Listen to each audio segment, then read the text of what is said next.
আপনাদেরকে বলি, এই হাদিস শেষ না। 2021 সালে রফিকুল ইসলাম মাদানী ছোট মানুষ 2 বার গ্রেফতার করেছিল।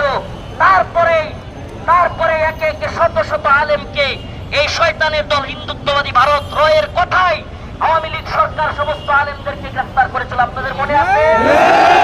গোয়েন্দা সংস্থার একজন বলছিল, হুজুর বলেন তো আপনাকে সবার আগে কেন ধরলাম? বললাম যে ভাই, আমি না বুঝার ভান করে বললাম যে বলেন তো কেন? বলতেছে আপনাকে ধরছি হুজুর একটা টেস্ট হিসেবে, দেখতে চাই প্রতিক্রিয়াটা কেমন হয়, একে একে সবাইকে ধরা হবে।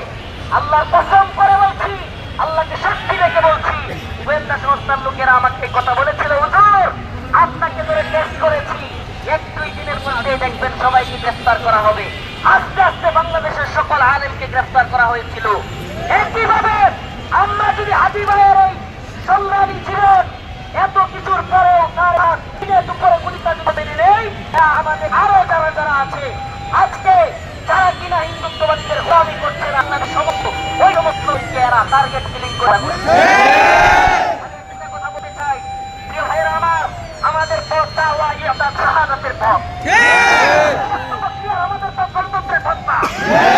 কিন্তু যারা হিন্দুত্ববাদীদের বিরুদ্ধে গণতান্ত্রিক প্রক্রিয়ায় সংগ্রাম করছে এরাও আমাদের ভাই।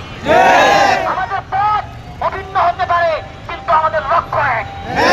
আমাদের লক্ষ্য এক, আমাদের ভাই হাদি গণতান্ত্রিক প্রক্রিয়ায় হিন্দুত্ববাদীদের বিরুদ্ধে সংগ্রাম করতে পারে, কিন্তু আমরা মনে করি যত ভাইরা আছে আমরা সবার সাথে একমত।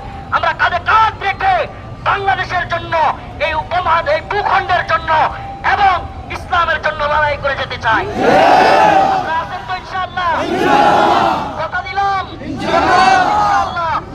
আপনাদের ছেড়ে আমরা যাবো না ইনশাআল্লাহ। জুমার সালাত রাজপথে আদায় হবে।